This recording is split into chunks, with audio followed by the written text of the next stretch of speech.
Hello नमस्कार दोस्तों, मैं अमोल कास्तार बहुत इंपॉर्टेंट वीडियो लेके जुड़ रहा हूँ। आंसर इन वन सेंटेंस हम कंप्लीट करेंगे इस वीडियो में। अब प्लीज स्पीड पे देखना, रिकॉर्डेड दे रहा हूँ आपको, ठीक है। और बिल्कुल भी टेंशन मत लेना, इंपॉर्टेंट ही लिए, सारे टेक्स्ट बुक के नहीं उठाए हुए हैं, तो इतने बस हर चैप्टर के कुछ दो दो पांच पांच या कहाँ पे 10 है तो 10, बट बहुत सिंपल होते हैं, आप आराम से लिख पाओगे। सो बिना समय गवाए आंसर इन वन सेंटेंस शुरू करते हैं, बट थोड़ा सा शंकनाद कर लेते हैं। बिल्कुल मोटिवेटेड रहो दोस्तों, सुबह जब हम जुड़ेंगे तो बाकी ऑब्जेक्टिव कवर करेंगे, इसमें आपका टेंशन नहीं होना चाहिए। और वन टाइम अगर 2 की स्पीड पे भी देख लेते हो तो भी रिलैक्स रहेगा। मुझे पता है मैक्सिमम आंसर आपको आ रहे हैं, बट फिर भी सर वो रहता है ना, नहीं किया आया तो क्या, वो वाला तुम्हारा जो गिल्ट है वो निकल जाएगा। और किया है तो रिवीजन हो जाएगा। तो ऑल द बेस्ट बेटा, यहां से लेक्चर देखना शुरू करें। फटाफट से हम लोग फोकस करेंगे, आराम से पूरा ध्यान यहाँ पे रखना, ठीक है। प्लीज लाइक कर देना, नए हो तो जुड़ जाओ, चैनल से सब्सक्राइब करो बेटा। आगे सीए में, इवन जो बीबीए कर रहे हैं सीईटी एग्जाम के लिए भी आपको पढ़ना है, ठीक है। सो आप लोगों के लिए एकेसीए आपकी जर्नी आगे जितने साल तक है, एकेसीए आपके साथ रहेगा, डोंट वरी। चलो आगे आते हैं दोस्तों।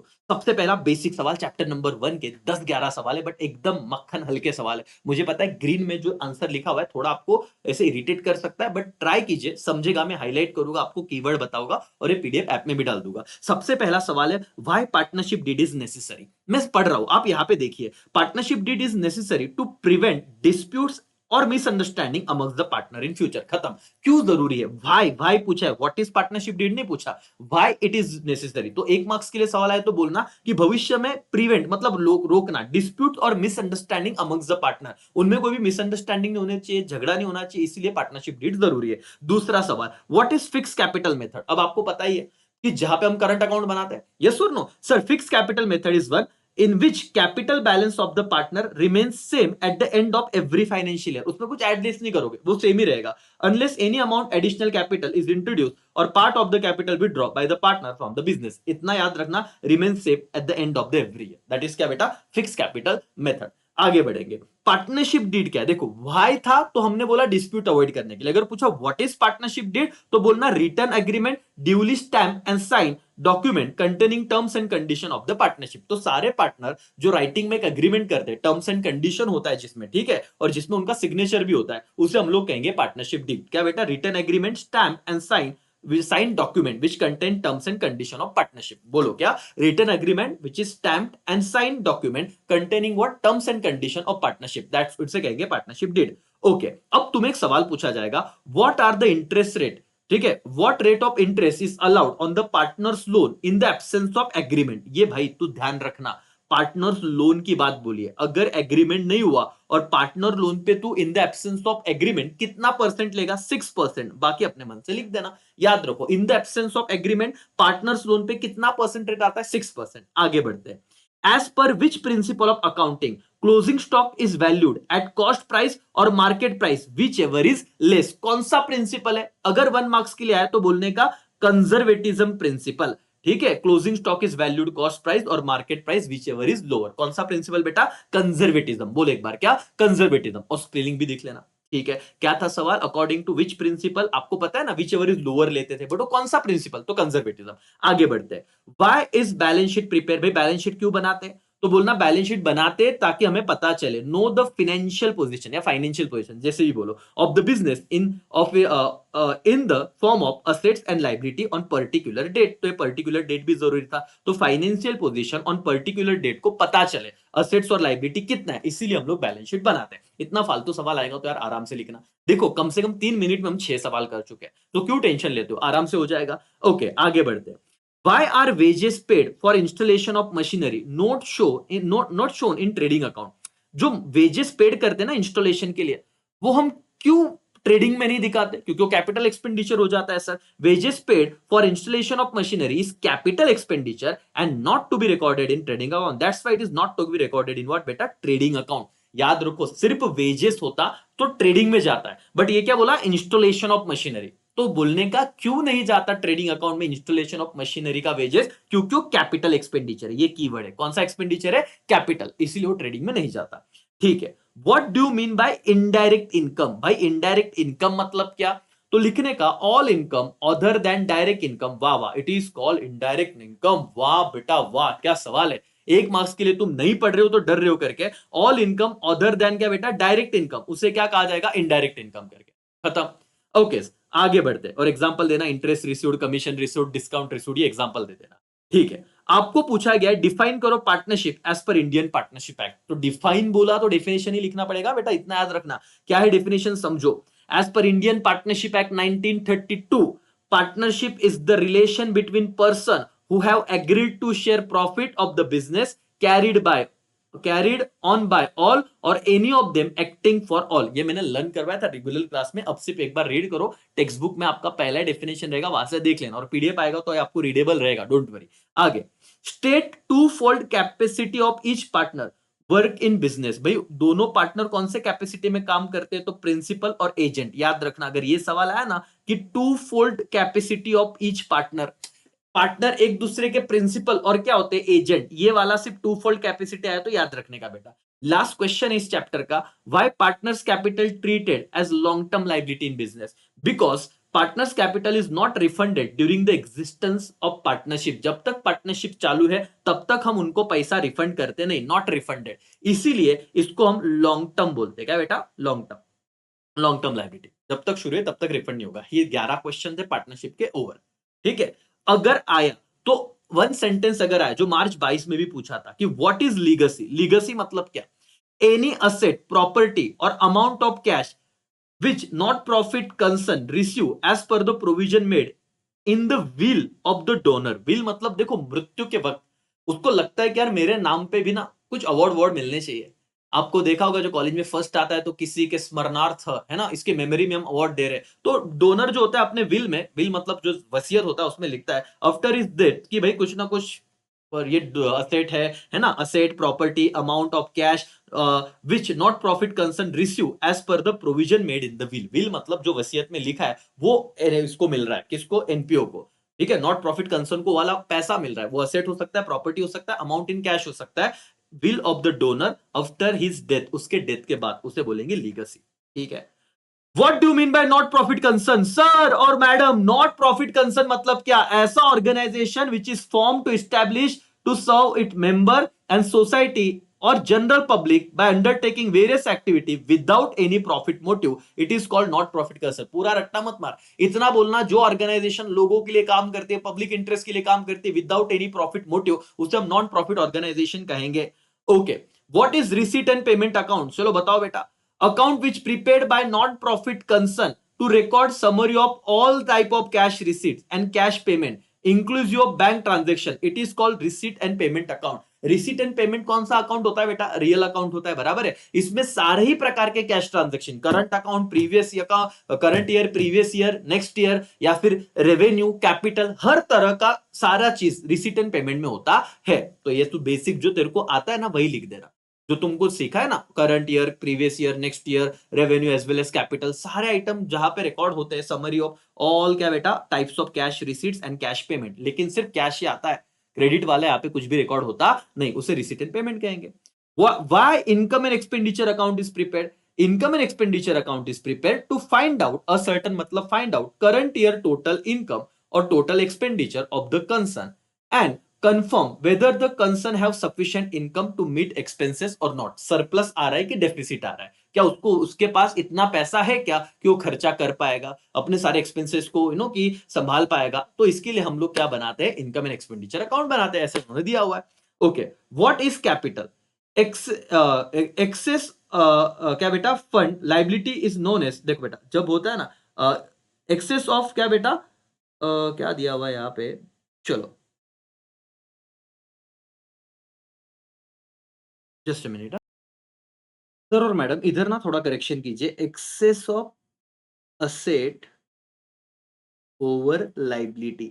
देखो क्या होता है ना बेटा, ये हमारे असेट में से लाइबिलिटी का टोटल हम माइनस करेंगे ना, सपोज आपके असेट साइड को है 1 लाख, आपके सारे असेट, और एक्सटर्नल लाइबिलिटी आपका 70,000, तो इस 1 लाख में से 70,000 माइनस करेंगे तो 30,000 आपका कैपिटल आएगा। तो excess of asset over liability is known as capital, इतना लिखना, excess of asset over liability is capital. और अदर इंटरेंस फीस है ना, सब्सक्रिप्शन या सरप्लस, वो भी हम ऐड करते ही करके।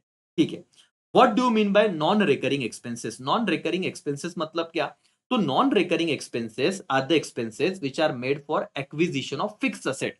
देखो रिकरिंग मतलब जो बार बार होते हैं, नॉन रिकरिंग मतलब जो बार बार रिपीट नहीं होते बेटा, वो वंस वाइल मतलब होगा, जैसे फिक्स असेट आपने परचेस कर लिए, ठीक है, जो लॉन्ग पीरियड के लिए बेनिफिट देगा उसे नॉन रिकरिंग एक्सपेंसेस कहते हैं। तो आया तो डरिए मत, नॉन रिकरिंग मतलब जो खर्चा आपने फिक्स असेट खरीदने के लिए किया है उसे नॉन रिकरिंग खर्चा एक्सपेंडिचर कहेंगे। What is subscription sir? Subscription is a periodical payment made by the member to the जो नॉन प्रॉफिट ऑर्गेनाइजेशन है फॉर मेंटेनिंग मेंबरशिप। ठीक है, तो एनपीओ के लिए, नॉन प्रॉफिट ऑर्गेनाइजेशन के लिए ये one of the income source है। ठीक है, जो मेंबर देता है अपना मेंबरशिप को मेंटेन करने के लिए। ठीक है, टू विच अकाउंट सरप्लस और डेफिसिट इज ट्रांसफर? बताओ तो भाई, ये ट्रांसफर किया जाएगा बैलेंस शीट में बाय एडिंग और subtracting it to capital fund. अगर सरप्लस आया तो कैपिटल में ऐड करेंगे और डेफिसिट आया तो कैपिटल में से सब्सट्रैक्ट मतलब लेस करेंगे। कितना सिंपल था। मतलब ये देखो, कुछ वन सेंटेंस ऐसे भी आ सकते हैं जो आपने इतनी मेहनत से पढ़ा है और आपको पता है कि सरप्लस और डेफिसिट का क्या किया जाता है, उतना लिख दीजिए। What is deferred revenue expenditure? अरे वाह सर, ऐसा एक्सपेंडिचर जो प्राइमरीली रेवेन्यू नेचर का है बट उसे लॉन्ग टर्म बेनिफिट मिल रहा है। जैसे एडवर्टीजमेंट आपने 5 साल के लिए खर्चा किया है ना, और हर साल थोड़ा थोड़ा आप उसको एडजस्ट करते जाते हो, तो बाय नेचर वो रेवेन्यू है बट उसका लॉन्ग टर्म बेनिफिट मिल रहा है। एक्सपेंडिचर बेसिकली रेवेन्यू एक्सपेंडिचर, उसका नेचर रेवेन्यू का है but benefit of which avail by the organisation more than 1 year, it is called defer revenue expenditure. और एग्जांपल लिखना, एडवर्टीजमेंट 5 साल के लिए दिया, ये डेफर रेवेन्यू समझा क्या बेटा? बिल्कुल मत डरो। ऐसा एक्सपेंडिचर जो बेसिकली रेवेन्यू नेचर का है बट बेनिफिट क्या दे रहा है? मोर देन 1 ईयर, उसे डेफर रेवेन्यू एक्सपेंडिचर कहते हैं। What is entrance fees? बताओ तो भाई। A fee which is paid by the person who wish to become member of the organisation, उसे एंट्रेंस फीस या एडमिशन फीस कहा जाएगा। ओके, जो फीस कोई मेंबर ने पेड किया है, क्या भाई, क्यों कि ताकि उसे मेंबरशिप मिल जाए, है ना, एडमिशन मिल जाए उस एनजीओ में, उस नॉन प्रॉफिट ऑर्गेनाइजेशन में, उसे एंट्रेंस फीस हम कहते हैं। खत्म खत्म खत्म, कोई दिक्कत नहीं दोस्तों। यहाँ पे आप लोगों ने 2 चैप्टर कर लिए 10 मिनट, 10 से 11 मिनट में, और 20 क्वेश्चन, ज्यादा क्वेश्चन थे। बाकी इतने नहीं है, 5-5, 10-10 क्वेश्चन। ठीक है, क्या आप लोग रेडी हो? बोलो यस और नो भाई, कमेंट करो, लाइक करो, ढोक लो, और बिल्कुल डरो मत, हो जाएगा फटाफट से, सारी चीजें हो जाएगी। आप अपनी स्पीड पे देख रहे हो और इतना हो गया तो फिर टेंशन खत्म ना। ठीक है, पहला क्वेश्चन हो उसका आंसर पढ़ने की कोशिश करो। चलो फटाफट, चलो दोस्तों फटाफट से रीड कीजिए। पहला सवाल है, व्हाट इज रीवैल्यूएशन अकाउंट? क्या लिखोगे सर? और मैडम सिर्फ सुनिए, आपको रट्टा नहीं मारना है, आराम से आ जाएगा। रीवैल्यूएशन अकाउंट क्या है? मार्च 22 में पूछा था sir. An account open and operated by partnership firm for recording changes in the value of assets and liability and to find out profit or loss made on revaluation of assets and liability, it is called revaluation account। ऐसा account जो बनाया गया है क्या record करने के लिए? Changes record करने के लिए। किसमें चेंजेस हो रहे हैं? Assets and liability. और वो चेंजेस होने के बाद क्या प्रॉफिट हो रहा है कि लॉस हो रहा है, ये समझने के लिए जो हमने अकाउंट बनाया उसे रिवैल्यूएशन अकाउंट कहते हैं। बट इतना ध्यान रखो, जो अकाउंट क्या रिकॉर्ड करने के हो रहा है बेटा? Changes. Changes in what? Assets and liability, and also find out whether profit हुआ है कि लॉस। आगे पढ़ो। What what is mean by reconstitution of partnership? Reconstitution मतलब क्या राजा? सिंपल है। रिकंस्टिट्यूशन का मतलब होता है changes in the relationship, admission, retirement, death, है ना। कोई पार्टनर आ रहा है तो फिर वापस मतलब उनका पीएसआर रेशियो बदल रहा है, सारी बातें। तो जब रिलेशनशिप बदलता है, ठीक है, changes in the relationship between और अमंग्स द पार्टनर, उसे रिकंस्टिट्यूशन कहा जाता है। एक मार्क्स अगर आ गया बेटा तो बिल्कुल आराम से लिखना। रिकंस्टिट्यूशन मतलब क्या? Changes in the relation between और अमंग्स द क्या? Partner. Why new partner is admitted? नए पार्टनर को क्यों ऐड किया जाता है? हो सकता है उसके पास कोई स्किल हो सकता है हमारे पास कैपिटल का कमी हो तो हमें एक्स्ट्रा पैसा मिलेगा। New partner is admitted to existing partnership firm to increase the capital resources of the firm and to secure advantage of new entrant skill and business connection, that is goodwill. तो भाई देखो, एकदम basic अपने word में लिखा तो भी चलेगा। एक तो हमें पैसों की जरूरत हो सकती है, या तो उस नए बंदे के पास स्किल है, या उसके कनेक्शन है, या उसका गुडविल है, तो उसके नाम से हमारा बिजनेस चलेगा, उसके कनेक्शन से हमें फायदा होगा, इसलिए नए पार्टनर को ऐड किया जाता है। सिंपल बेटा। What is super profit method of calculation of goodwill? देखो बेटा, एवरेज प्रॉफिट हमें समझा था। सुपर प्रॉफिट में हम लोग क्या करते हैं? एवरेज में से नॉर्मल प्रॉफिट को लेस करते हैं। अगर आपने वो फॉर्मूला बेस लिखा तो भी चल जाएगा, नहीं तो super profit method is the calculation of goodwill. Goodwill is the method in which goodwill is valued at certain number of years purchase of super profit for the partnership firm। ये इतना complicated नहीं करने का रे, तुमको आता है क्या कि तुम लोग एवरेज प्रॉफिट निकालते हैं, नॉर्मल प्रॉफिट होता है, और तुमको पता है कि एवरेज प्रॉफिट में से नॉर्मल प्रॉफिट निकाला तो क्या आएगा? सुपर प्रॉफिट, और उसको मल्टीप्लाई करते हैं नंबर ऑफ ईयर परचेस से। बोले ये वाला मेथड है। ठीक है, इससे हम लोग यही देखते हैं कि मार्केट में कौन कौन एक्स्ट्रॉर्डिनरी परफॉर्म कर रहा है। That's all. ओन वर्ड में अंडरस्टैंडिंग के बेसिस लिखा तो भी चलेगा। When is the ratio of sacrifice calculated for distribution of goodwill? Goodwill distribute करने के लिए रेशियो ऑफ सैक्रिफाइस कब कैलकुलेट किया जाता है? तो ratio of sacrifice is calculated when the benefit of goodwill contributed by new partner in cash, underline करो, in cash is to be transfer to existing partner in partner के capital या current account में। भाई ज्यादा load मत लो, जब जो benefit of goodwill है, ठीक है, जो कंट्रीब्यूट किया है न्यू पार्टनर ने, जो कैश में है, वो ट्रांसफर किया जाएगा एग्जिस्टिंग पार्टनर के कैपिटल या करंट अकाउंट में, तो उसको तो उसने सैक्रिफाइस रेशियो में हम लोग डिस्ट्रीब्यूट करते हैं। What does the excess of debit over credit in profit and loss adjustment account indicate? देखो बेटा, P&L एडजस्टमेंट में अगर डेबिट बैलेंस ज्यादा है क्रेडिट से, तो क्या इंडिकेट करेगा? देखो, तो आपको लिखना है the excess of debit over credit in profit and loss adjustment account, ये इंडिकेट करता है loss on revaluation of asset and liability. IMP करो, इसे रिवैल्यूएशन अकाउंट भी बोलते हैं ना। P&L एडजस्टमेंट अकाउंट मतलब क्या है? मतलब ऐसे अगर आपको पता चल रहा है उस अकाउंट का P&L एडजस्टमेंट मतलब रिवैल्यूएशन का क्या पता चल रहा है कि डेबिट साइड का टोटल ज्यादा है और क्रेडिट का कम है, तो हम क्या बोलेंगे? Loss on revaluation. Loss on क्या? रिवैल्यूएशन। ये समझा क्या सवाल तुमको कि what does the excess of debit over credit in profit and loss adjustment, वो रिवैल्यूएशन वाला, अगर उसमें ज्यादा है डेबिट साइड का टोटल, तो क्या होगा? लॉस होगा। ठीक है, दो ही सवाल बचे बेटा, दो ही सवाल बचे, फिर चैप्टर नंबर 4 के 3-4 क्वेश्चन है और आपका खटाखट वन सेंटेंस डन हो जाएगा। ठीक है, प्लीज फोकस करने की कोशिश कीजिएगा। ये पीडीएफ जब मिलेगा तो आपको अच्छे से वो समझने ही वाला है, जब आपके पास एप्लीकेशन में आपको जब वो फ्री चार्ट में फ्लो चार्ट वाले इसमें मिल जाएगा करके।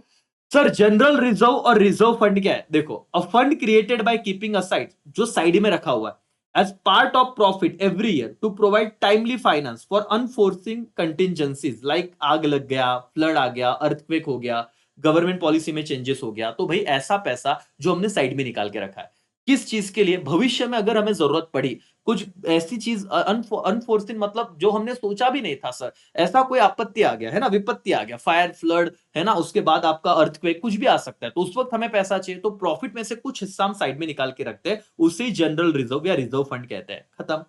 On what single factor does the valuation of goodwill primarily depend?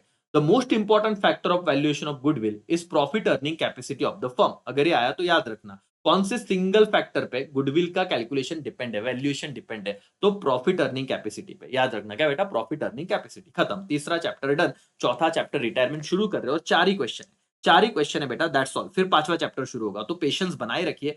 ये और पांचवा चैप्टर क्या, तो 50% अकाउंट डन 20 मिनट के अंदर, और वन सेंटेंस का कॉन्फिडेंस भी आ रहा है। आपने भी किया, फटाफट 1.5 या 2 की स्पीड पे देखो और खत्म कर दो। ठीक है, बट समझना चाहिए, नहीं तो फिर 1 की स्पीड पे भी ओके। ऑलरेडी मैं बहुत फास्ट बोल रहा हूँ। ओके, क्या आगे बढ़े हम लोग? यस और नो? पहले एक बार क्वेश्चन रीड करो, चलो फटाफट। चलो बेटा, सिंपल सिंपल सवाल है। पहला आपको सवाल पूछा जा रहा है, what is mean by retirement of partner? अरे कितना सिंपल है, नहीं भी पढ़ते तो भी आपको पता था। Retirement of partner refers to ऐसा प्रोसेस जिसमें कोई एक पार्टनर लीव करता है फर्म, मतलब छोड़ के जा रहा है। ठीक है, फर्म छोड़ के जा रहा है due to old age, health issue, loss of interest in the firm, कुछ भी कारण हो सकता है। ठीक है, या मिसअंडरस्टैंडिंग हो गई, झगड़े हो गए, तो इन रीजन की वजह से अगर कोई पार्टनर छोड़ के जाता है उसे रिटायरमेंट कहते हैं। वाह सर, वेरी गुड। एक बार पढ़ना है बेटा, डायरेक्ट लिखना है, तो आपके मन से डर निकाल लो कि वन सेंटेंस नहीं किया। What is benefit ratio? Benefit मतलब गेन रेशो। तो क्या होता है बेटा? Profit sharing ratio which is acquired by continuing partner on account of retirement और डेथ ऑफ क्या बेटा?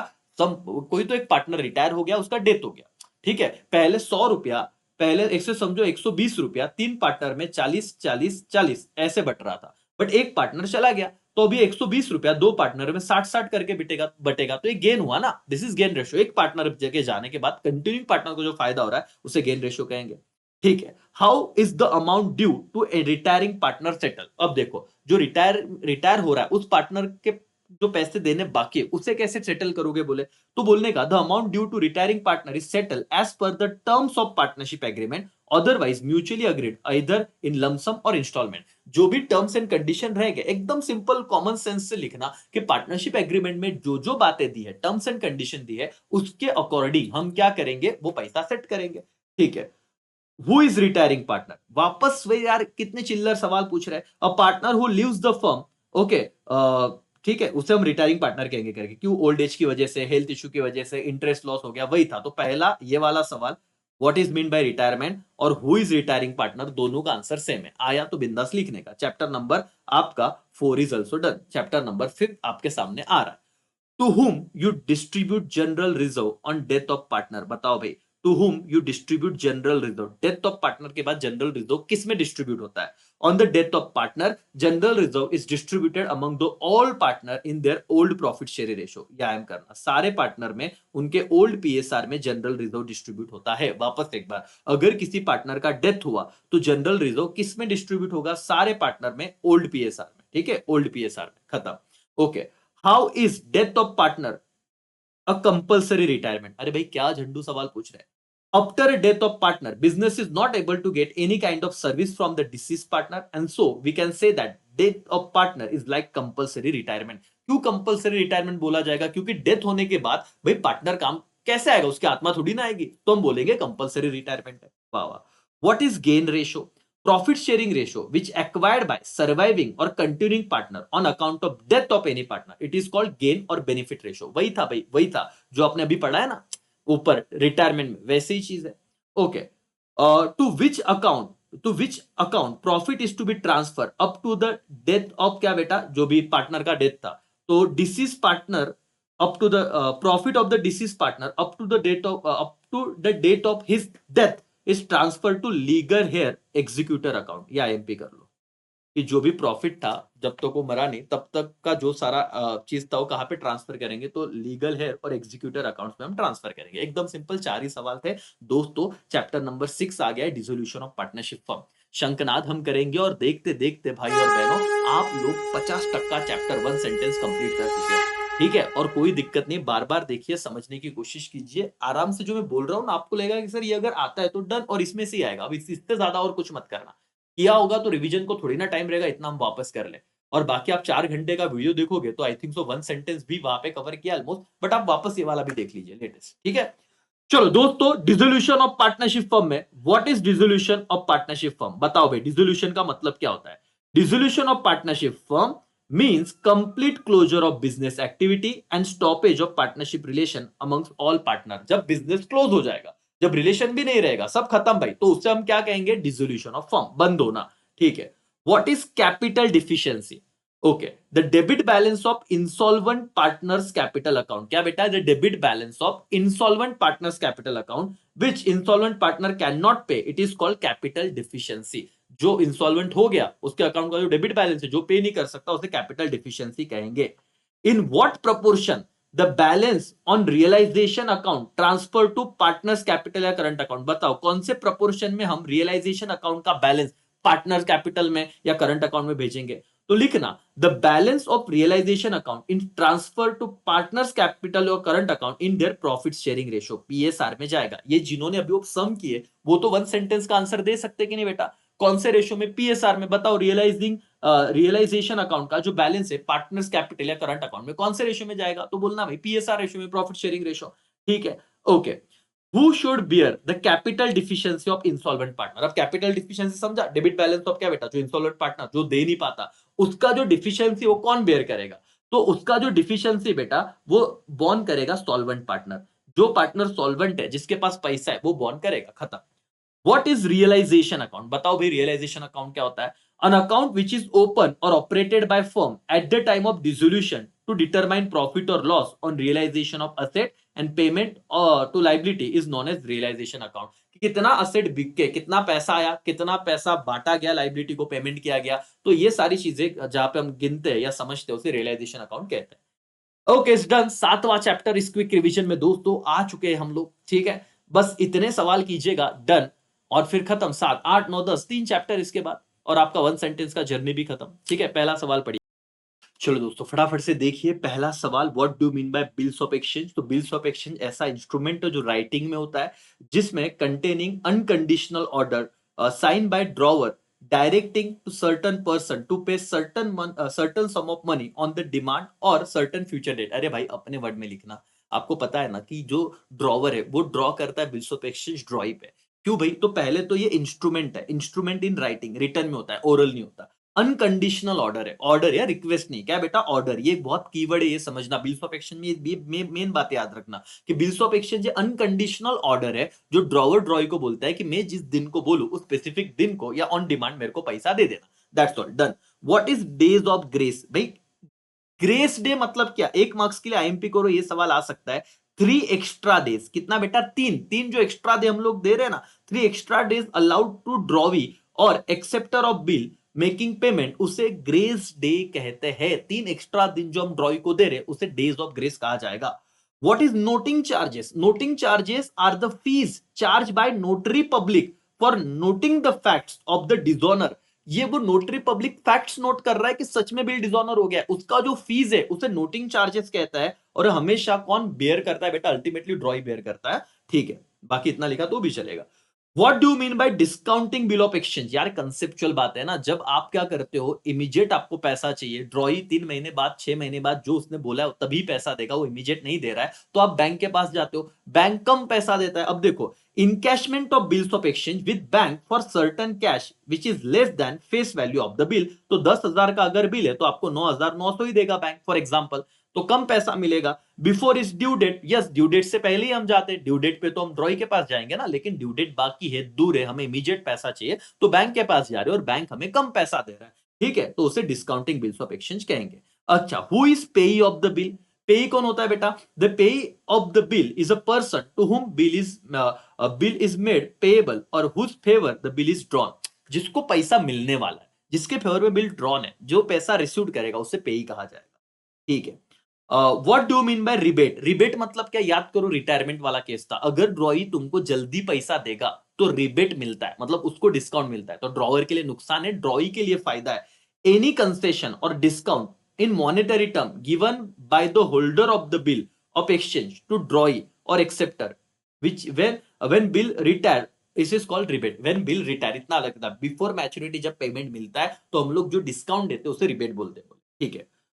What is bill payable on demand? When amount of bills payable by drawee on the presentation of bill, जब हम bill present करेंगे तब हमको देना।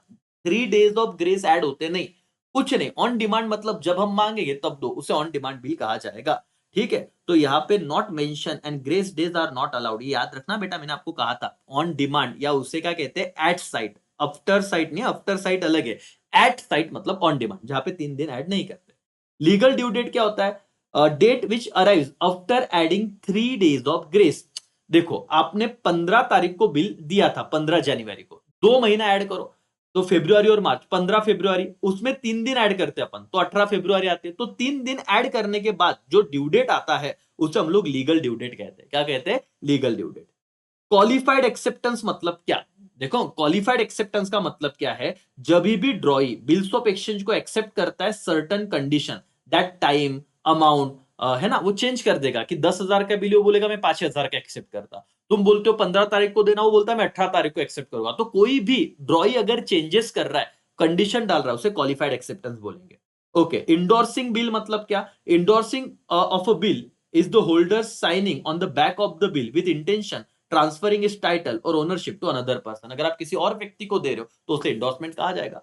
दोस्तों, क्विकली यहाँ पे सीधा हम चैप्टर नंबर अभी 9 पे जाएंगे, उसके कुछ सवाल देखेंगे। कंपनी भी तुमको वैसे तो आ ही जाएगा, प्रीमियम मतलब एक्स्ट्रा प्राइस पे देना, डिस्काउंट मतलब कम प्राइस पे देना, फोर फीचर मतलब शेयर जब्त करना, है ना, ये तुम्हें पता है। कॉल सिनेरियर, पैसा मांगा बट नहीं मिला, री इशू, वापस शेयर को री इशू, ओवर सब्सक्रिप्शन, जितना आपने इशू किया उससे ज्यादा एप्लीकेशन आ गया, अंडर सब्सक्रिप्शन, जितना आपने इशू किया उससे कम एप्लीकेशन आया। ये जनरल कंसेप्ट पे ही सवाल पूछेंगे, ठीक है। अब कुछ ये वाला रिवीजन हो जाए इसलिए बताता हूं। Current ratio and quick ratio का आपको फॉर्मूला बोला है, तो करंट रेशियो का फॉर्मूला क्या है? Current asset upon current liability.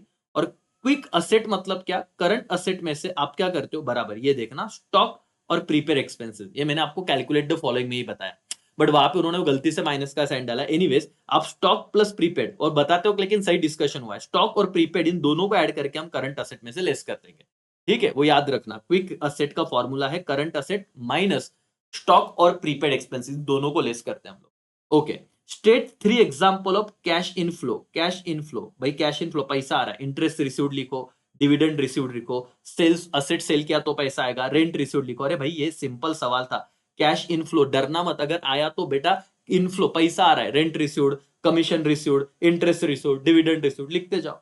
State example of cash outflow, पैसा जा रहा है, आउटफ्लो बोला तो लिखने का इंटरेस्ट पेड, है ना, फिर बोलने का repayment of short term borrowing, dividend paid, rent paid, जो रिसीव्ड था उधर पेड लिखो तो ये कैश आउटफ्लो हो गया। इनफ्लो हुआ तो रिसीव्ड बोलना, आउटफ्लो है तो पेड बोलना, ठीक है।